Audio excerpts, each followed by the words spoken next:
Hello, everybody. Welcome to SRA 365. I'm, of course, Professor S, and this is this week's lecture. Now, the focus on this video is R and RStudio. Now, I've introduced them to you before, but we're going to take a deeper look so that we have that foundational knowledge that would be good for the rest of the semester. And I especially want to address things so you could do well on the lab for this week.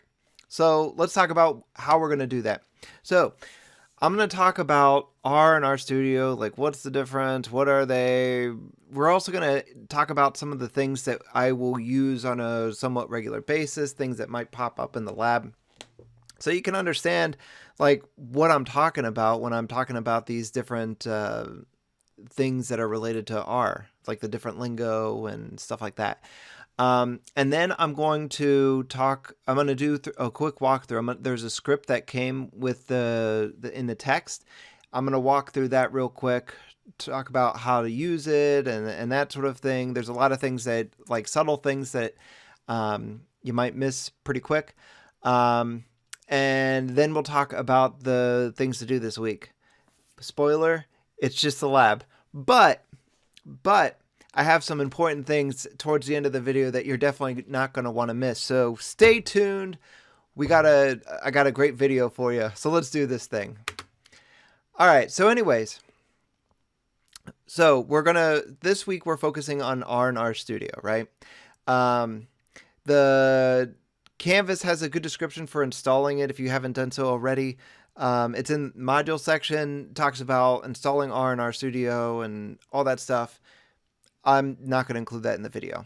There's a good description out there. It's really easy to do installing locally, and if it doesn't work, there's ways what you can do if that's the case. So we'll let you handle that through those directions. Anyways, we're going to address some of the more subtle question, like what the heck is this R thing anyway? Well, first of all, R is used for statistical software. One of the things that's nice about it is that it's free. It's very popular, probably because it's so free. And so being popular, a lot of people know how to use it. Has lots of packages available. Packages are things that you install to get more functionality out of the software than what's the base software that's there. It's a very common thing for a lot of software, for a lot of languages to include. And so since it is so popular and so widely used, there's value in people knowing it, knowing how to use it. And so by the end of the semester, you'll be familiar enough, like if somebody gives you R code, you'll be able to hopefully identify a little bit about what's going on. But then also another thing that's really great about R being so popular and working so well with other things is that it works well with other things very well. In fact, you've probably used R before, whether you knew it or not, in websites and stuff like that, where it's embedded in the JavaScript or whatever it is that's using it. So you could have come across it before, and that's because it plays well with others. And so now you're asking yourself, what about Excel? Doesn't Excel do that? And the answer is not as well. See, the thing is that Excel doesn't really have as great of a history of, like, the last thing that I taught you about working well with others. Excel works great with Microsoft products, but what if you're doing it with non-Microsoft products? It gets a little weird. In fact, it actually gets a little weird, like when you get into a lot of it's not really as powerful Excel is than R, because Excel is very visual, and that's great when you need visual. But like when you need to do some intense calculations, it's going to take a lot of work for the Excel, and it might not even do it. But R, on the other hand, is it's kind of intended to be less visual and more like stronger computing power. So therefore, like, Excel's not as friendly with the big data as R is, and then R is often faster because it's not doing as much, just doing what it's told. And so then the question is like, yeah, so R is so great, I get it, it's amazing, but what about this RStudio? I got you, fam.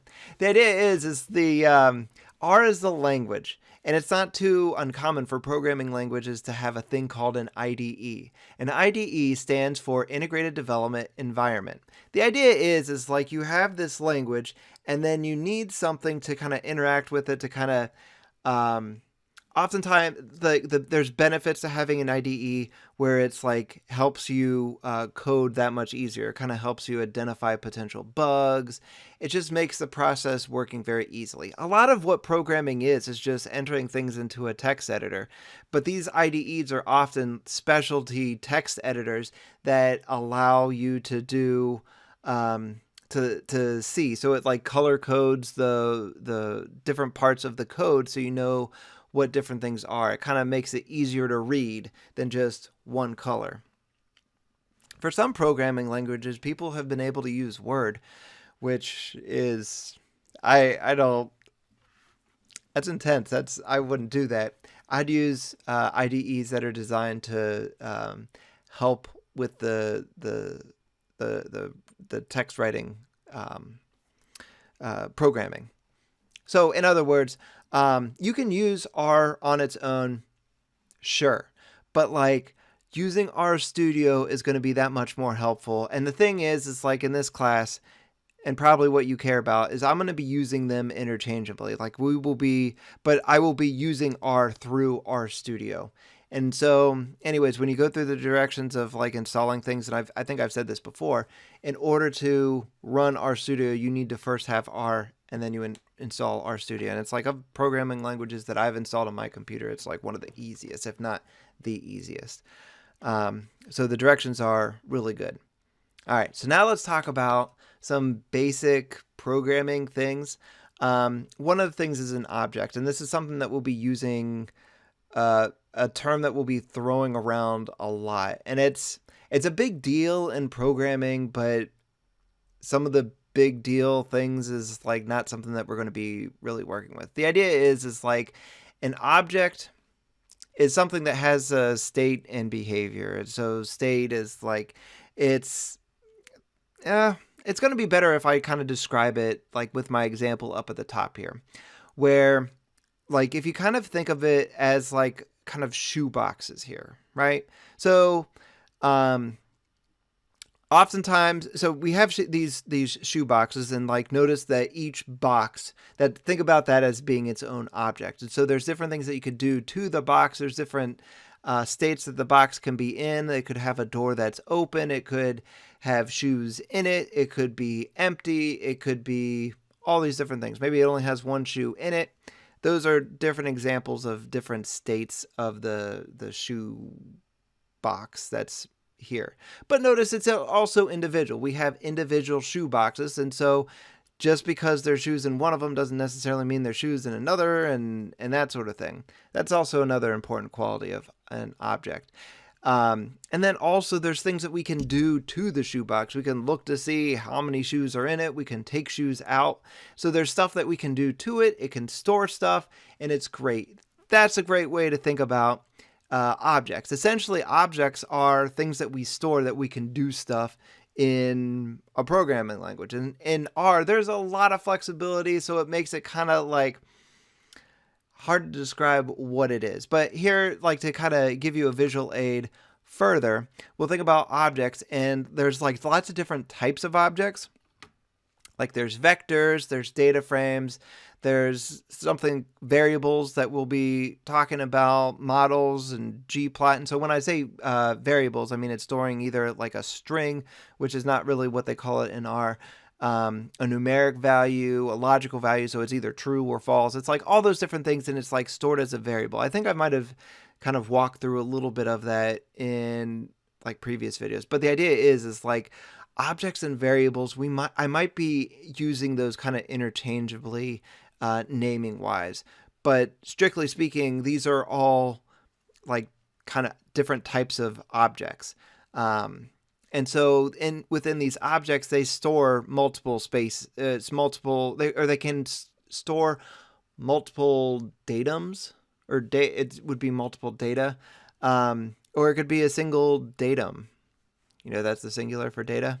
Anyways, the idea is it's like all of these are objects that we'll be using throughout the semester. If you don't know any of these yet, maybe you know variables, sure, but like the other ones, it's weird. That's totally cool. We haven't got that far. I'm just using the example so that when we come across these, you're just like, object. I get it. I've seen that before. But anyways, it's stuff that we'll be interacting with and stuff like that.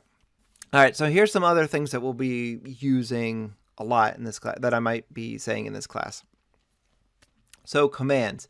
So command is a line that's entered, a line of code entered into R on the console. So that's going to be like when we look at the way R is. There's going to be, when we have the script open, there's going to be 4 windows. This is going to be the bottom one. The idea is like when a command is a single line of code. There it is. It's just a single line of code. And it's like when we go through scripts, we're going to do command. It's the R or it's RStudio. I'm not sure which one it is that's doing the script. But the idea is like with the script, each line gets run. And it's like each line is a different command. And so once that command's over, it moves on to the next one and so on and so forth. The next thing that I'll be using a lot is a function. Functions I might also call a method. And what these are they perform actions.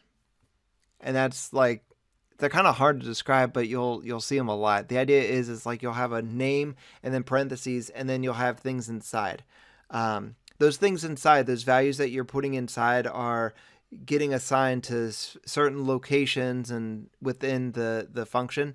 And so those are called arguments.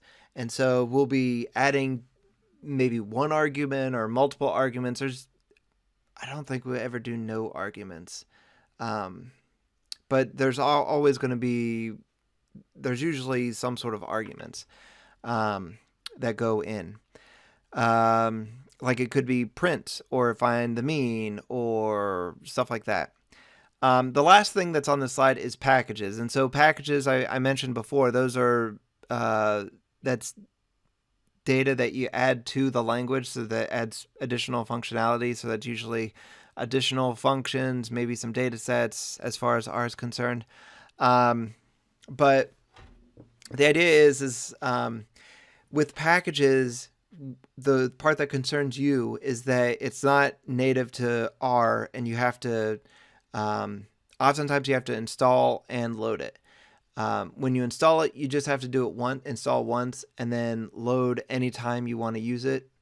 But other than that, like once you've installed it, you shouldn't have to need to do it again. At least not for this semester. Maybe there's an update or something like that. But anyways, let's talk about types of data in R. So variable types. So we have numeric, character. Character is like a string. Well, it is a string. That's like what R is calling strings. Logical, these are whether it's true or false. Notice that they're capitalized. Oh, and then also notice with characters, we separate them with quotes. And then integer, that's a special type of numeric where it's an integer. I probably won't see it, but just in case you do, if it's a numeric, if it's an integer, it could have L's next to the value. That's just to specify that it's an integer. But it also, I keep going back and forth with the different lines. Notice on the numerics, we have positive, negatives, decimals, and then also the scientific notation as well. So look at the 1.6 times 10 to the negative 19. That's what that's saying with the E. That is another valid number for a numeric type. And then we have data structures. And so oftentimes, like these are like when we're talking about objects, we could be referring to these. I guess we could refer to the other things, but these are like important data types. So list and matrix, I don't think we come across those as much. The two that I want you to focus on here are the vectors and the data frames. So vector, those are it's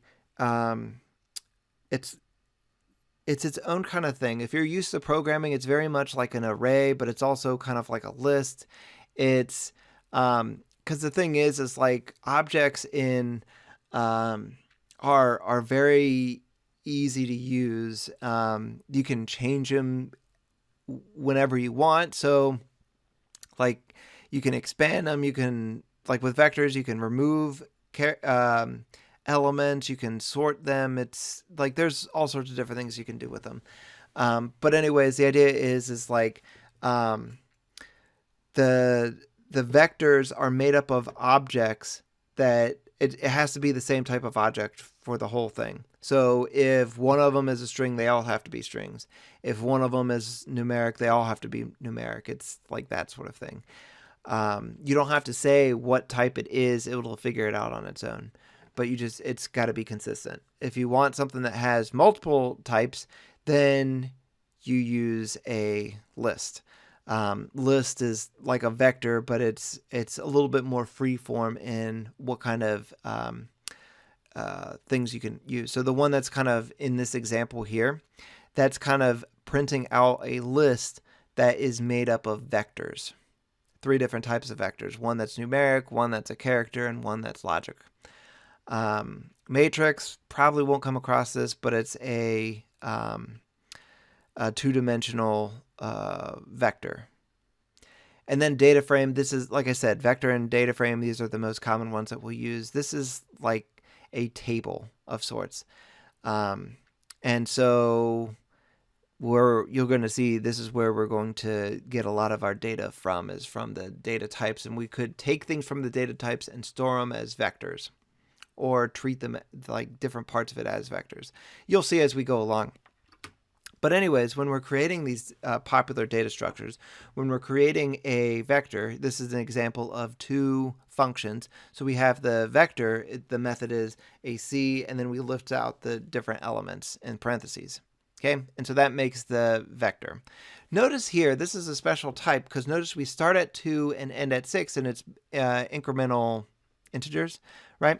And so there's a shortcut for doing that with the colon here. So if we do 2:6, it'll give us the same vector as the one right up above it.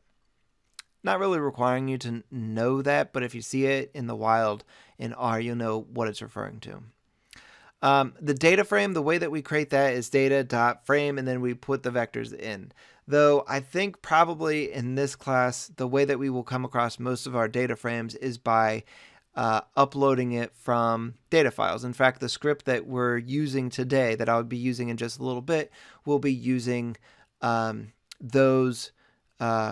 be using data files and storing them as data frames. But we could just use vectors and just put them all together in a data frame if we felt so inclined. So in this case, each one of those vectors would be an argument, if you were wondering what like arguments were and stuff like that. Anyways, in order to store them with a specific name, we do this symbol right here where it's a like less than and a dash, so then it kind of looks like an arrow. So this is where we're storing these values to this variable name. That's what's going on. Instead of that less than dash, sometimes people like to use the equals. Now, taking a step back in R, there's a lot of different ways to do a lot of different things. That's one of them. Do they do the exact same thing? Not quite. As far as this class is, yeah, they do. But the way that I like to use them, and I've adjusted the labs to be this way as well, is that we'll use the equals for arguments, and the arrows, like what we have here, for variables or for objects. Okay. And so notice here, I'm storing X is a vector that has the integers 2, 3, 4, 5, and 6. And my first data frame is the name of a data frame that's made up of a few vectors. Okay. Now, the naming rules is like, R is very flexible with this, and there's not in some languages there's strict structures just to communicate what kind of objects we're doing. R doesn't really often do that. Though, I mean, like if you come across anybody that does make certain requirements, make sure you follow them. But as far as the data frames go, it must begin with a letter. It could be capital or lowercase, it doesn't matter. It contain other letters, numbers, periods, and underscore. That's it. That's the only things it can do. You definitely can't use a $sign because the $sign means something in R. And reserved words aren't allowed, like pi. But there's also like some flexibilities with words that have already values assigned to it in R and whether you can assign things to it. So just be careful about what you assign to the different values. Also, when you're naming variables, try to be descriptive. Avoid, if you can, single letter variable names. I use them for index variables, but I don't think we do much of that. So if I use it in an example, it's to save space on the screen. Anyways, when we're talking about data frames, there's different parts to it, and I want to kind of talk about them. So data frame, think about like a table, like in a spreadsheet.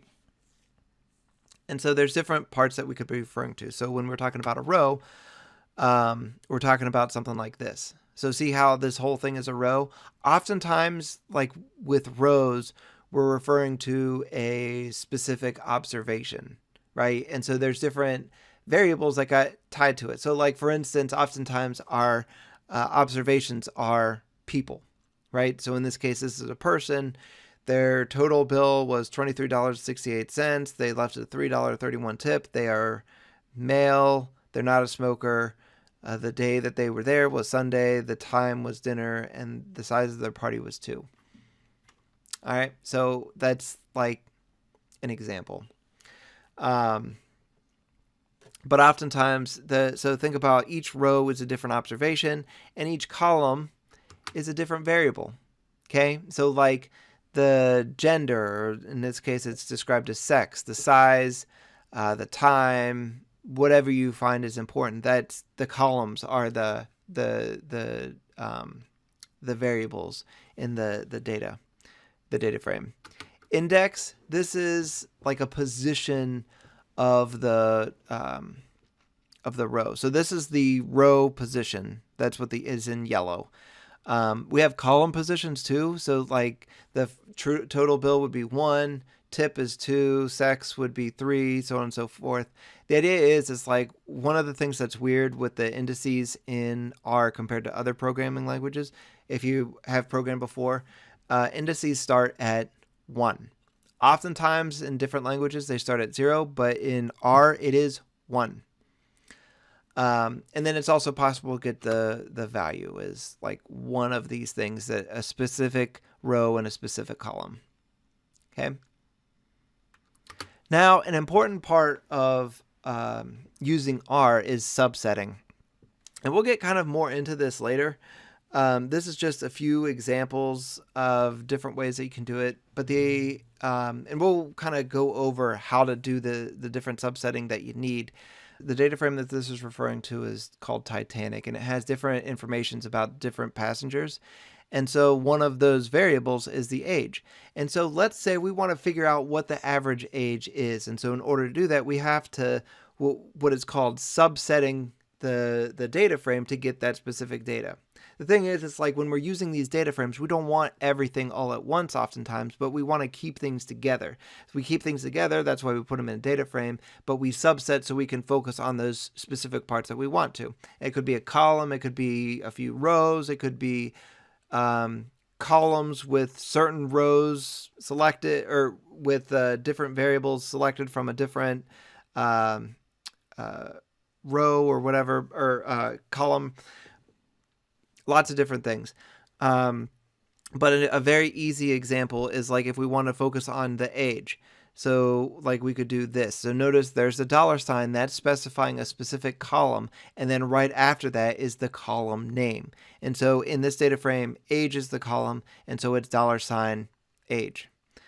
And we could select multiple columns. That's kind of what's going on here, where we're selecting both the columns that's titled sex and survived.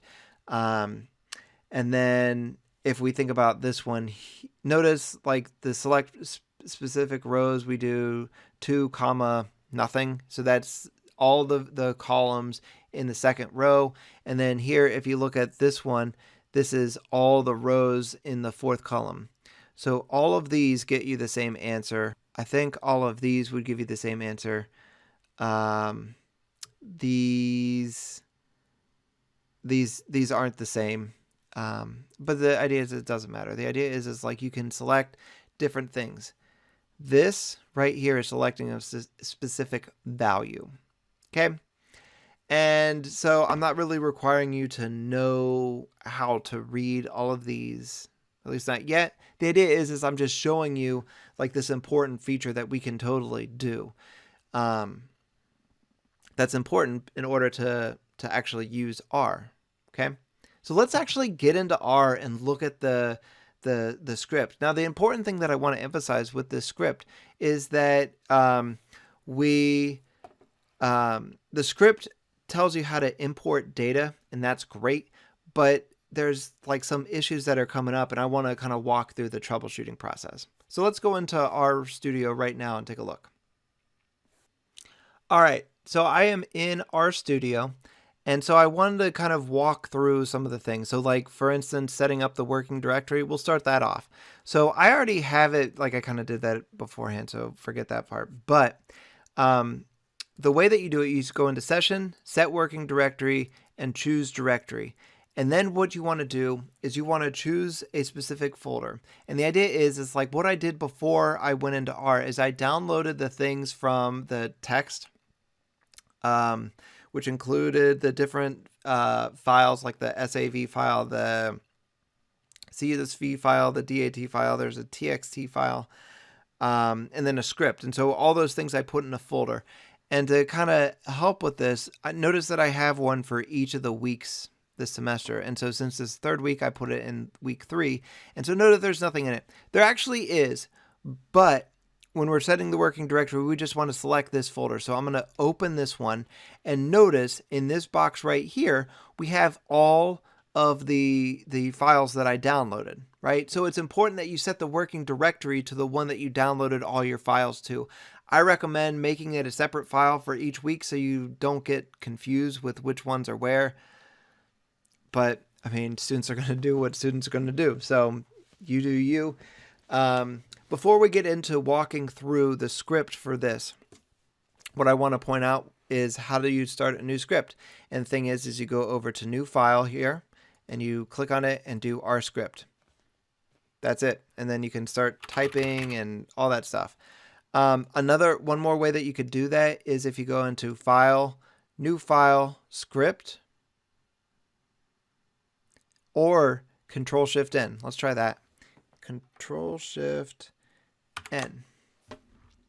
There you go.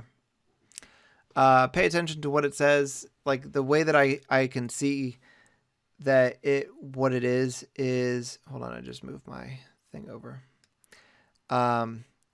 Notice that if you're on a Mac or whatever, Control-Shift-N, it could be Command-Shift-N. I don't know. I don't use Mac, sorry. But anyways, that's how you create a new script. But for this walkthrough, we don't need to. We have a script already here. And so since I downloaded already, all I have to do is just open it up. So I just select it, and there we go. It's one of the beautiful things about having a working directory. All right, so anyways, so it talks about setting up the working directory. We already did that. Awesome. Now the next thing is about loading the files. So the first one that we're going to do is the TXT file. And so notice it has cyber attack, DC, text, should work. And then when we hit run, notice this red text at the bottom here, and it's saying we got a problem. Well, look at what's going on here. So just so we're clear, this is the function name. This is an argument. This is an argument. But notice with this argument, we're opening the file that we're opening is cyberattack-dc.txt.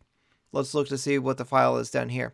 Cyberattack-dc-1.txt. So we're missing that -1. So if we put it in -1, so the thing is like this script, this character has to match exactly with the file name. So then when we hit run, notice that it's totally cool down here. So this is just so we're clear, this is a command here.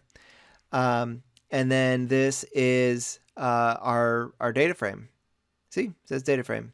And it has 200 observations, that's 200 rows, and 5 variables. That means 5 columns. If we open them up, like what we can do is select this little symbol here, and it opens up our data frame, and we can kind of take a look at what it looks like. It looks very similar to Excel, right? The thing is we can't do any sort of manipulation in this. At least I haven't known it to be.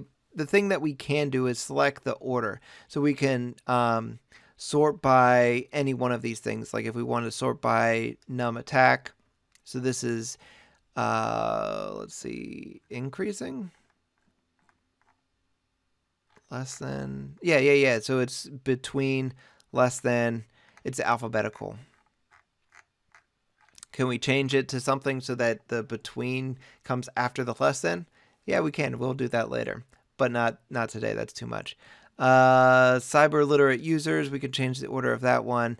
And then if we want to go back to how it was, we rearrange the indices. So it goes by the order in which they were first entered.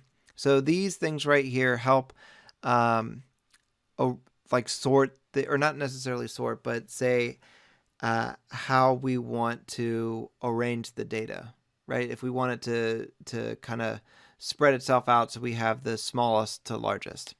Okay. All right, let's keep on going. All right, so CSV file. So notice that if we look at the CSV file, this is -2 and this is just DC. So if we do the -2 and I hit run, notice that it works. The other thing that's kind of interesting about R is the run, is that notice that I just ran just that one line, right? But there's still multiple lines here. The thing is like it either, with the run, notice how it describes it. It runs the current line or the selection, right? So if I do the selection, so I'm going to select these two roles right here, notice the different things that are going to pop up. There's going to be multiple lines that are entered. See, I ran multiple lines right here. So when you want to run multiple lines, you do the selection. Otherwise, you just keep your cursor on that and do that line, and it will just do that one single command. Like when you're installing packages. Now, the thing is like when we're installing packages, I recommend just installing a package and then letting it finish before you do every other thing. So like, like we want to run this save, like let's see, SAV file, that's actually correct.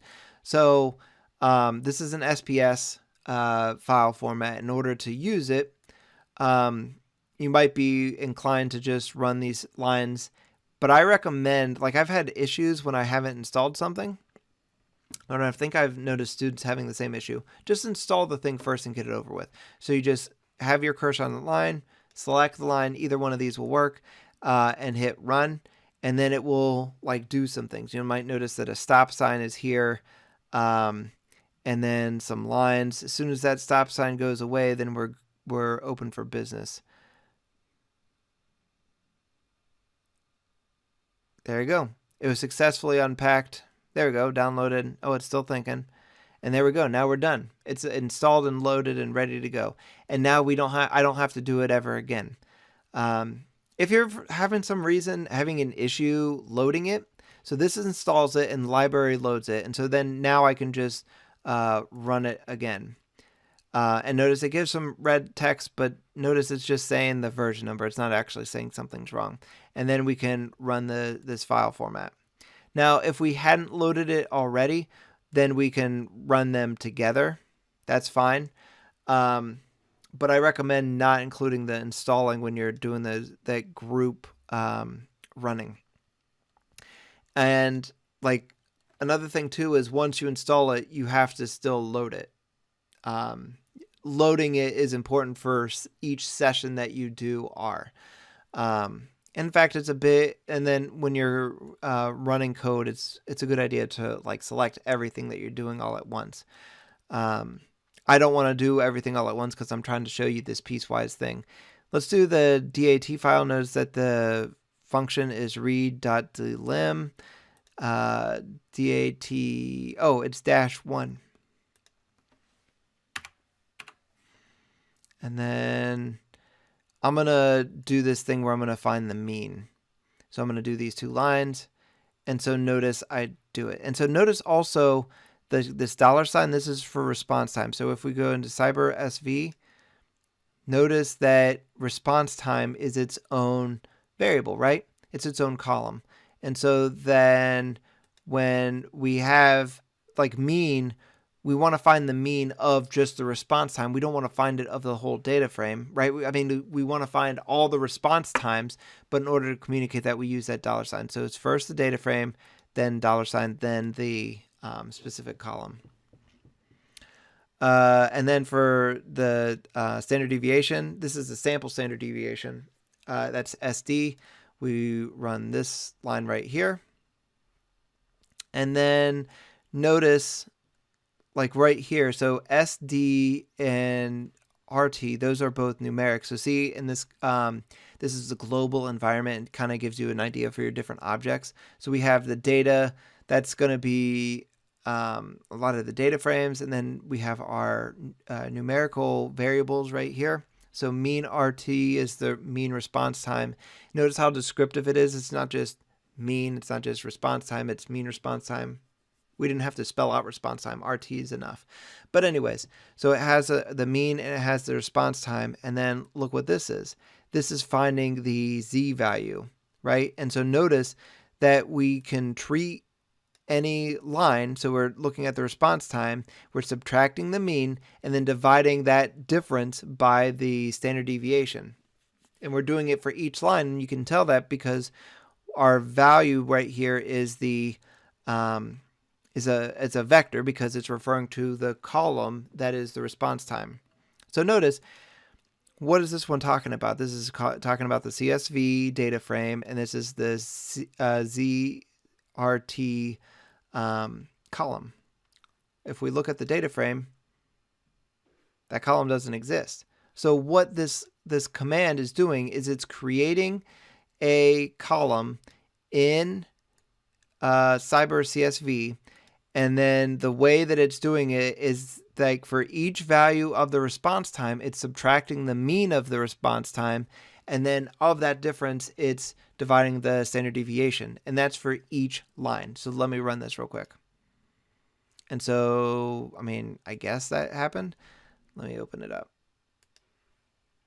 So once we have this open up, notice that now we have that column, that ZRT, the Z, or it finds the Z score of the response time is what that is. Wonderful, huh? If we want to sort it, we go here and it goes from, looks like smallest to, oh no, yeah, smallest to largest. There we go. So let's see, go back into here. That looks like that's it. So anyways, I think that's a great introduction. Hopefully you think so too. We'll definitely be using more of RStudio throughout the semester. Let me know if you have any questions. I'll see you all next week. Bye. All right. So just a reminder is the things that are due is, well, it's just the lab 3. I told you that before, but don't go away yet. Don't go away yet. I have a couple more things to share that will help you with this lab. Okay. So first thing I want to talk to you about is the, like there's going to be questions that ask if something is significantly more than expected or significantly less than expected. And I kind of want to walk through like what it's asking. See, the thing is like, it's referring to this normal distribution. And hopefully you remember from Stat 200, like when we're talking about significance, like, oftentimes the value that we're looking for is within 95%. Okay. Why 95%? Honestly, it's an arbitrary number, but it's something that it's an arbitrary value that a lot of people like. But so the idea is like when you're looking at these different values that hit the number line, so like the different values would hit right here. Let me use a different color. Purple. So like we have different values here, and like each one of these is a different X. And so we want to know if it's within if it's significant. And so when we're talking about significant, 95%, think about like whether it's in that mid 95% or not when we're talking about this normal distribution. And so do you have to calculate what the X value is for the mid 95%? Not always. Like, think about it this way. Remember how like the normal distribution is like the 68, 95, 99? Well, this is 2 standard deviations away, right? And it's about 95%.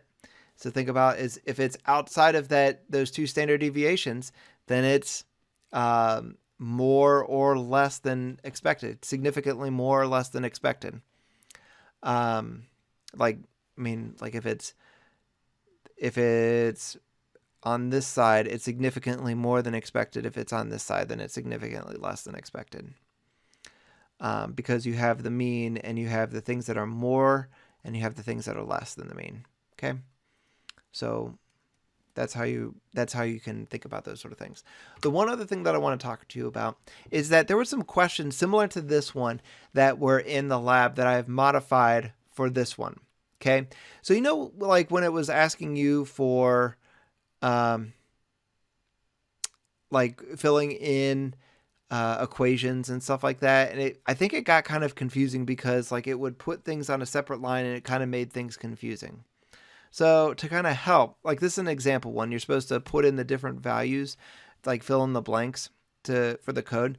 But what I did was I changed the question so it looks something kind of more like this. Well, actually, this is an example of one of the questions where what you're supposed to do is copy that code and replace the blanks. So each of the blanks is like the 1 with the braces, 2 with the braces, 3 with the braces, so on and so forth, so that they're all filled. So like it starts off kind of looking something like that. Now, this is not an answer. This is just to get an idea for what the replacement looks like.